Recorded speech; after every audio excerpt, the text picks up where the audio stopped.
Hey everyone, you ever feel like your brain's just not firing on all cylinders? Like you're constantly battling distractions and can't seem to focus? Yeah, it's like we're living in this constant state of mental overload, right? Totally. So today we're going to dive into some pretty awesome biohacks to sharpen that mental game of ours. We're looking at a podcast script called Bulletproof Your Brain. And let me tell you, it's got some surprising techniques used by Navy SEALs even. Buddhist monks. Really? Wow, that's quite the range. I'm intrigued. Right. Okay, so let's just jump right in. One of the first things that really caught my eye was this connection between what we eat and how our brains actually function. The source emphasized that our brains are 60% fat. Yeah, that's right. 60% fat. And it's not just any fat either, right? The types of fat we eat, it directly affects our brain's performance. So that means we've got to be feeding our brains the good stuff. Exactly. Like think of it like this. If you were to put like low-grade fuel into a high-performance car, it's not going to run very smoothly. Right. Same with our brains. So, okay, premium fuel for our brains. What are we talking about here? What kind of foods? Well, the script highlights foods like avocados. Avocados are known to boost blood flow. And then there's walnuts, which are packed with those omega-3 fatty acids. Yeah, I've heard about those omega-3s. Good for brain health, but how do they actually, work? Well, their omega-3s are these essential components of cell membranes, right, in the brain. And they play like a key role in the production and function of neurotransmitters. Those are the chemical messengers in the brain, allowing those brain cells to communicate. Right. Yeah. Okay, that makes sense. So by eating foods that are rich in these omega-3s, we're essentially giving our brains, the building blocks they need. Yeah, exactly. Awesome. What other brain-boosting foods are we talking about here? Well, another excellent source of omega-3s is wild salmon. And then you've got blueberries. Oh, blueberries. Yeah, blueberries are chock full of antioxidants. And antioxidants, well, they protect those brain cells from damage caused by free radicals. Free radicals? What are those exactly? Well, think of free radicals as like these unstable molecules that can actually damage cells, kind of like rust-damaging metal. Okay, yeah. And antioxidants are like, they help to neutralize these harmful molecules. Gotcha. Protect our brain cells from what we call oxidative stress. So blueberries are like little superheroes for our brains. Exactly. Fighting off those damaging free radicals. Okay. This is making me really rethink my snack choices. The podcast host even experimented with a high-fat, no-carb diet for 30 days and said that they felt incredibly focused and mentally clear. Have you ever, heard of other people trying this approach? Oh yeah, definitely. There's growing interest in this idea, the potential benefits of a high-fat, low-carb diet for brain health, but more research is definitely needed. But what's really important is to just pay attention to how different foods make you feel. You can start incorporating more of these brain-boosting foods into your diet and just see how it affects your focus, and cognitive performance. Right. It's like conducting your own, personal experiment. Yeah, exactly. Now, what about those moments when you really need to, snap into functions quickly? You need to be on your A game. The podcast script mentions a technique called box breathing. And this is something that's used by U.S. Navy SEALs before combat missions. Wow. That's it's a simple but powerful technique, box breathing. It basically involves controlling your breath, right? To kind of regulate your nervous system. So how does that actually work? Well, you inhale for 4 seconds, hold for 4 seconds, then exhale for 4 and hold again for 4. It seems surprisingly easy for something that's used by elite warriors. Right. So when we're stressed or anxious, our bodies go into that fight or flight mode. Yeah, exactly. And that releases hormones like adrenaline and cortisol. Right. So box breathing, it helps to kind of counteract this stress response. It activates the parasympathetic nervous system, which is responsible for, calming us down. So it's like a quick reset button. Yeah, a reset button for your nervous system helps us shift from that state of panic to a state of calm focus. Oh, I like that. A reset button. Okay, let's talk about something I think we can all relate to. Dopamine. It's often referred to as the pleasure chemical. Yeah. But it can also be a major distraction. That's true. Right. So how do we kind of find the right balance? Well, dopamine is a key player in our brain's reward system, right? We get a hit of it when we do things that feel good, like eating delicious food, scrolling through social media, or playing video games. Right. Absolutely. Dopamine is essential for motivation and drive. The problem kind of arises when we become overly reliant on those instant dopamine hits. Yeah. Yeah, it's like that constant checking your phone, refreshing your email, grabbing sugary snacks.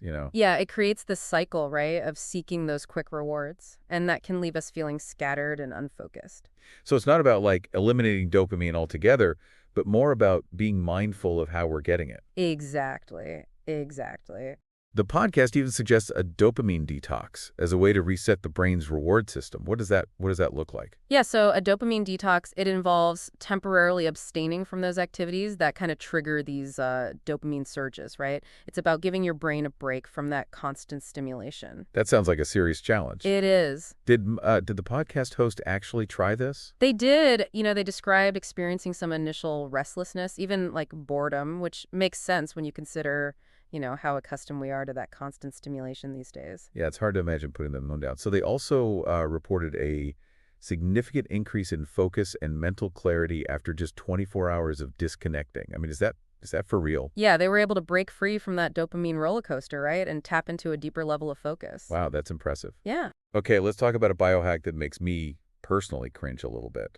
Cold showers. I'm all for mental sharpness, but I'm not so sure I'm ready to jump into a freezing cold shower first thing in the morning. I get it. I get it. But, cold showers, they're more than just a shock to the system. They actually trigger this surge in norepinephrine, Okay. and that's a neurotransmitter that boosts alertness and focus. So it's like a shot of espresso for the brain. Exactly. And cold exposure also increases blood flow, which helps deliver, oxygen and nutrients to the brain more efficiently. Interesting. What about the discomfort, though? The podcast script suggests, like, starting with short bursts of cold water and then, like, gradually increasing the duration. Is there any, like, science behind that approach? Well, there's research that suggests that cold exposure can actually activate the body's natural pain-relieving mechanisms, and that could explain why people report feeling, more energized and alert after a cold shower. Plus, by gradually exposing yourself to the cold, you kind of build up a tolerance, so those icy blasts become a little bit more bearable over time. Okay, maybe I'll give it a shot. It's worth experimenting with, you might be surprised how invigorating and mentally stimulating a cold shower can be. All right. I'm willing to step outside my comfort zone a little bit. Now let's move on to our final biohack, and this one is truly intriguing. This is a technique that's used by Buddhist monks to cultivate, like, laser-like focus. Wow, what could that be? I know, right? It's called trataka, and it involves, get this, gazing at a candle flame Oh, wow. in a darkened room. That sounds almost meditative. Right, so how does that actually improve focus? Well, Chautauqua requires like this intense concentration, right? As you fix your gaze on the flame without blinking for a set period of time. Wow. So this practice, it strengthens the muscles that are actually responsible for eye movement, and it helps develop that ability to sustain your attention on a single point. So it's like weight training for your eyes. Yeah, you could say that. By training your eyes to stay focused, you're also training your mind to resist those distractions and maintain that concentration. Plus, there's something very calming and meditative about, a flickering candle flame. I could see how this could be helpful for, like, reducing stress and anxiety as well. Oh, absolutely. Tritaka is a practice that engages both the body and the mind. It promotes a sense of stillness and inner peace. It's a beautiful example of how ancient wisdom can actually be applied to those modern challenges that we all face. It seems like all of these biohacks we've talked about, from diet to breathing techniques to cold showers, it's all about taking, like, a more holistic approach to brain health. Yeah, it's not about finding one magic bullet, right? Right. It's about adopting a series of small changes, sustainable changes that add up to a big impact. It's empowering to know that we have, like, so much control over our own brain power. I agree. But before we wrap up this part of our deep dive, I'm curious to know what stands out to you the most so far. I'm particularly intrigued by that concept of the dopamine detox. It makes you think about like how our constant pursuit of instant gratification could be hindering our ability to, focus and deeply engage with the world around us. I agree. Yeah, it's definitely a challenge I'm willing to explore further. Perhaps we can both try a mini dopamine detox week and then share our experiences in the next part of our deep dive. Ooh, I'm in. I'm curious to see how even, like, a short break from those digital distractions could impact, my focus and creativity. Yeah, me too. I'm excited to see what happens. As we've been talking about all these biohacks, I've been thinking about how they could be applied in like everyday life. Imagine like using box breathing before a stressful meeting Oh, yeah. or trying Tritaka like right before tackling a complex project. So having this mental toolkit, right, to sharpen our focus and enhance our performance, like, on demand. It's exciting to like think about all the possibilities. But, I do wonder about the sustainability of some of these biohacks, right? Like the dopamine detox, it sounds amazing, amazing for resetting focus. But can you realistically live without social media and entertainment, you know, forever? That's a great point. The idea isn't really about like complete and permanent abstinence. It's more about becoming more mindful of our consumption, right? And setting those health boundaries. Right. It's about reclaiming control over our attention instead of letting it be, kind of hijacked by these external forces. I love that analogy. Like we're taking back the reins of our own brain power, choosing how and where we direct our attention. Exactly. And that sense of agency can be incredibly empowering. This whole deep dive has been so eye-opening, I gotta say. It's amazing how these small changes can have like this ripple effect on our mental clarity and focus. It's like we're uncovering all this hidden potential within ourselves, Yeah. discovering new ways to optimize like our mental performance. One thing that's really struck me is how interconnected all of these biohacks seem to be. Like they all work together to create this more balanced and focused mental state. It's like this holistic approach to brain health. It's not about, finding that one magic bullet. Right. It's about adopting a series of small, sustainable changes that just, add up to make a big impact. And the best part is that these changes are like within our reach. We don't need, any fancy equipment or expensive supplements to start implementing these like today. Exactly. It's about tapping into the power of our own minds and bodies, creating a more focused and fulfilling life. This conversation has definitely inspired me to take my mental game to the next level. But before we move on to the final part of our deep dive, I'm curious to hear your personal takeaways. Like, what biohack are you most excited to try?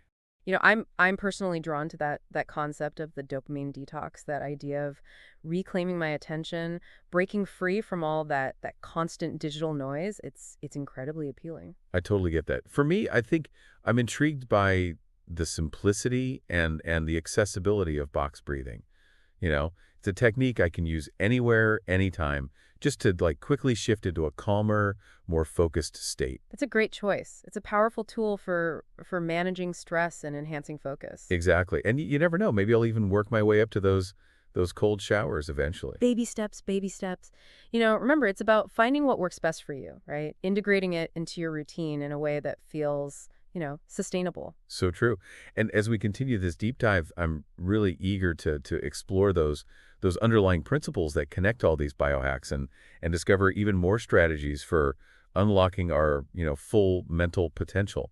As we've been exploring all these different biohacks, I've noticed something kind of a common thread running through all of them. Oh, what have you noticed? Well, it seems like they all involve a certain degree of, I don't know, intentional discomfort. Yeah, you're right. Whether it's, that withdrawal from instant gratification with the dopamine detox, or the shock of cold showers, or even like that intense focus required for Krataka, these techniques, they kind of challenge us to step outside of our comfort zones a bit, don't they? Yeah, and it's in that space of intentional discomfort, that we seem to unlock greater mental clarity and focus. It's interesting. It's like we're intentionally disrupting our habitual patterns, right? And pushing our minds and bodies to adapt and grow stronger. It's like that saying, no pain, no gain, but for our brains. Exactly. By embracing those challenges, we build resilience, both physically and mentally. We train ourselves to like withstand distractions and maintain focus even when things get tough. So it's not about like seeking discomfort for its own sake, but rather recognizing its potential as a catalyst for growth and transformation. Absolutely. It's about, strategically using discomfort as this tool to really enhance our mental capabilities. I like that.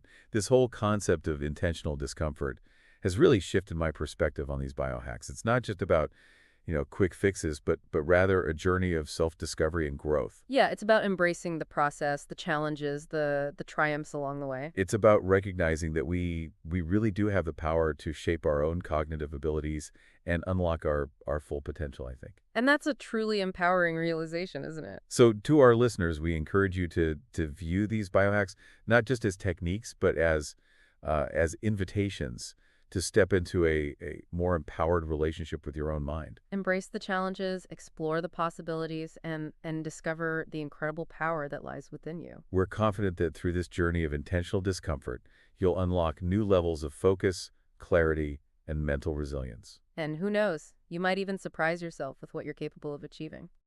This deep dive has been an incredible exploration, and we're excited to see where it leads you. Remember, the journey of biohacking is just beginning.